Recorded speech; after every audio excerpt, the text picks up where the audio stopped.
চারদিকে যেন শুধু যুদ্ধ আর যুদ্ধ। এই যুদ্ধের বিষাক্ত বাতাস যেন ভারত বাংলাদেশেও এসে পড়েছে। যে কোনো মুহূর্তে ভারত বাংলাদেশে আক্রমণ করতে পারে, কারণ সাম্প্রতিক সময়ে ভারতের সবচেয়ে বড় মাথা ব্যথার কারণ হয়ে দাঁড়িয়েছে বাংলাদেশে যে রাজনৈতিক পরিবর্তন হয়েছে এবং বাংলাদেশ যে আর কারো নিয়ন্ত্রণে নেই, আর এই কারণে বাংলাদেশকে পরোক্ষভাবে প্রতিনিয়ত হুমকি দিয়ে আসছে।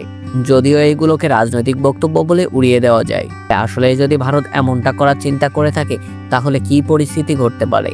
বাংলাদেশ কি পারবে সামরিক শক্তিতে চতুর্থ বৃহত্তম দেশ ভারতের মুখোমুখি হতে, নাকি নতুন আর একটা ফিলিস্তিনে পরিণত হবে, নাকি ভারত বাংলাদেশে আক্রমণ করলে নিজেই বিভক্ত হয়ে যাবে, আলাদা হয়ে যাবে সেভেন সিস্টার্সের মতো স্থানগুলো? আর চলুন তাহলে সেই সম্পর্কেই বিশ্লেষণ করা যাক।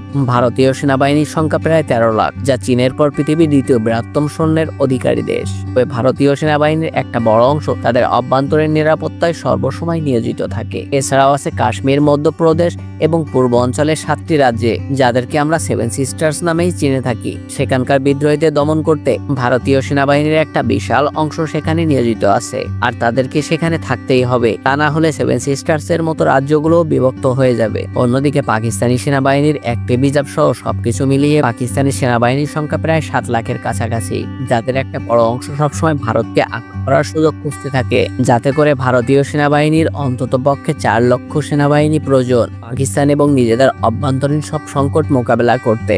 এখানেই শেষ না, ভারতকে অবশ্য চীনের আগ্রাসন থেকে বাঁচার জন্য আর 3 লক্ষ সেনাবাহিনী মোতায়েন, কিন্তু অবশিষ্ট 2 লক্ষ সেনাবাহিনী নিয়ে ভারত যদি বাংলাদেশে আক্রমণ করতে চায়, তবে সেটা যেন হবে ভারতের জন্য নিজের পায়ে নিজেই কোড়াল মারা। কিন্তু কেন বলছি এই কথা? সামরিক বিশেষজ্ঞরা মনে করেন কোন দেশকে দখল করতে গেলে সেই দেশের শক্তির চাইতে 3 গুণ বেশি সৈন্য থাকা প্রয়োজন। মজার ব্যাপার হলো, আপনি যুদ্ধ বিমান দিয়ে শুধু শত্রু দেশকে ধ্বংস করতে পারবেন, তো দখল করতে হলে আপনাকে সেখানে মোতায়েন করতে হবে অতিরিক্ত পদাতিক বাহিনী। আর তাই ভারতের 2 লক্ষ সৈন্য দিয়ে বাংলাদেশকে দখলে নেওয়া সম্ভব না, কারণ বাংলাদেশের সেনাবাহিনীর সংখ্যাও একেবারে কম না। আর তাই বলা যায় এই পরিস্থিতিতে ভারতীয় সেনাবাহিনীর জন্য বাংলাদেশকে আক্রমণ করা অসম্ভব হয়ে দাঁড়াবে। তবে এখানে চীন পাকিস্তান নিজেদের স্বার্থে ভারতকে সীমান্ত থেকে দূরে ব্যস্ত রাখতে বাংলাদেশকে অস্ত্র দিয়ে সাহায্য সহযোগিতা করবে, যা ভারতের জন্য কাল হয়ে দাঁড়াতে পারে। কিন্তু ভারতের সক্ষমতা কিন্তু এখানেই শেষ না, কারণ তাদের আছে পৃথিবীর আধুনিক এবং বিশাল শক্তির বিমান বাহিনী। তবে মজার ব্যাপার হলো, তাদের সেখানেও রয়েছে বেশ দুর্বলতা, কারণ তাদের পর্যাপ্ত যুদ্ধ বিমান আছে ঠিকই, কিন্তু লজিস্টিক সহযোগিতা করার সক্ষমতা এতটাও নেই। কারণ ভারতীয় বিমান বাহিনীর কাছে মাত্র 10টি হেভিওয়েট পরিবহন বিমান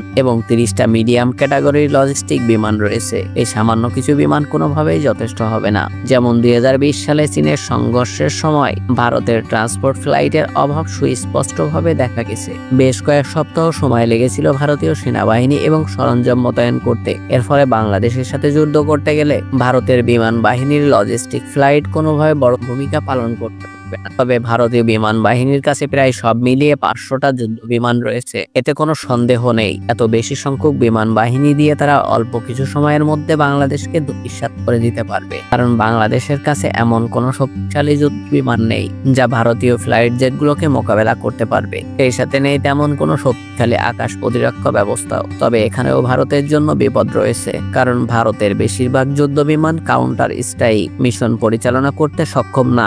ভারতের কাছে আছে প্রায় 270টা SU-30, এছাড়াও MiG-21 এবং জাগুয়ার ফ্লাইট জেট। কিন্তু মজার ব্যাপার হলো, এগুলো বর্তমানের আধুনিক যুগে বেশ পুরনো মডেল। ভারতীয় বিমান বাহিনীর একমাত্র কার্যক্রমকারী অ্যাটাক মিশন বিমান হলো মিরাজ 2000 এবং ডাসাল্ট রাফায়েল যুদ্ধ বিমান, কিন্তু এদের সংখ্যাও প্রয়োজনের তুলনায় খুবই কম। এবং ডাসাল্ট রাফায়েল যুদ্ধ বিমানগুলো কিন্তু বাংলাদেশের মতো দেশের সাথে ব্যবহার করার সুযোগ নেই, কারণ ভারতের কাছে মাত্র 36টা রাফায়েল ফ্লাইটার জেট আছে। এগুলো মূলত চীন এবং পাকিস্তানকে মোকাবেলা করার জন্য প্রতিনিয়তই ভারতকে প্রস্তুত রাখতে হয়। তাই বলা যায় ভারতীয় বিমান বাহিনীর জন্য বাংলাদেশে ব্যবহার করা যেতে পারে এমন যুদ্ধ বিমানের সংখ্যা খুব বেশি না। এর মানে এই নয় যে বাংলাদেশের সামরিক শক্তি একদম পিছিয়ে আছে। এখানে বাংলাদেশের মিলিটারি শক্তির দিক দিয়েও অনেক শক্তিশালী। তাছাড়া বাংলাদেশ সেনাবাহিনী প্রতিনিয়ত নতুন নতুন অস্ত্রশস্ত্র ক্রয়ের দিক দিয়ে মনোযোগী হচ্ছে। সেই সাথে আপনাকে এটাও মনে রাখতে হবে, বাংলাদেশ সেনাবাহিনী এশিয়ার বৃহত্তম শক্তিশালী বাহিনী।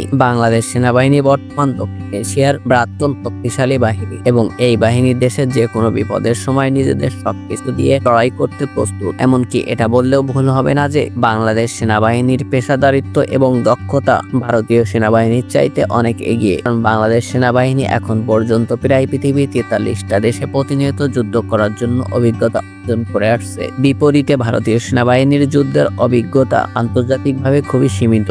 বাংলাদেশ সেনাবাহিনী জাতিসংঘের তত্ত্বাবধানে প্রায় অর্ধশতাধিক দেশে সরাসরিভাবে যুদ্ধের অভিজ্ঞতা অর্জন করেছে। এতে তাদের দক্ষতা এবং অভিজ্ঞতা ভারতীয় সেনাবাহিনীর থেকে অনেক এগিয়ে। তাছাড়া পেশাগত দক্ষতার পাশাপাশি বাংলাদেশ সেনাবাহিনী আধুনিক সমরাস্ত্র ক্রয়ের দিকে ধাবিত হচ্ছে। বিশেষ করে বিভিন্ন আগ্রাসন মোকাবেলায় বাংলাদেশ পৃথিবীর বিভিন্ন দেশ থেকে যুদ্ধ বিমান এবং অন্যান্য সমরাস্ত্র সংগ্রহ করার চেষ্টা করছে, যা বাংলাদেশের নিরাপত্তা ব্যবস্থা আরো মজবুত করবে। সেই সাথে সমরাস্ত্রের উৎপাদন বাড়ানো এবং বাইরের দেশ থেকে আধুনিক অস্ত্র ক্রয়ের মাধ্যমে বাংলাদেশ সেনাবাহিনী আরো শক্তিশালী হওয়ার চেষ্টা করবে।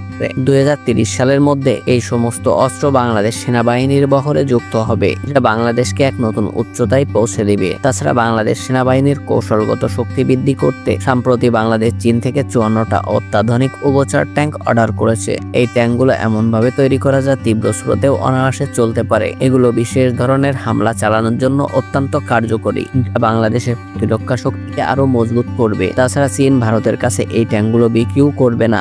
পরিশেষে আমাদেরকে একটা কথা মনে রাখতে হবে যে যুদ্ধ কখনো শান্তি বয়ে আনতে পারে না এবং এদেশের মানুষ আরো একবার সেই 71-এর মুখোমুখি হতে পারে। প্রাণ হারাবে হাজার হাজার লাখ লাখ মানুষ। এমনকি ভারতের জন্য রয়েছে আসনি সংকেত। আর 7 সিস্টার্স আলাদা হওয়ার জন্য তাদের নিরস্ত্র আন্দোলনকে হয়তো সশস্ত্র আন্দোলনে পরিণত করবে। এমন ভয়াবহ কিছু হলে দুইটা দেশই ক্ষতিগ্রস্ত হতে পারে। আর তাই প্রতিবেশী দুইটি জনগণের উচিত এমন কোনো কাজে না জড়ানো, কারণ এতে উভয় দেশই ক্ষতিগ্রস্ত হবে। বন্ধুরা, ভারত বাংলাদেশের যুদ্ধ সম্পর্কে আপনার মূল্যবান মতামতটি অবশ্যই কমেন্ট বক্সে জানাতে ভুলবেন না।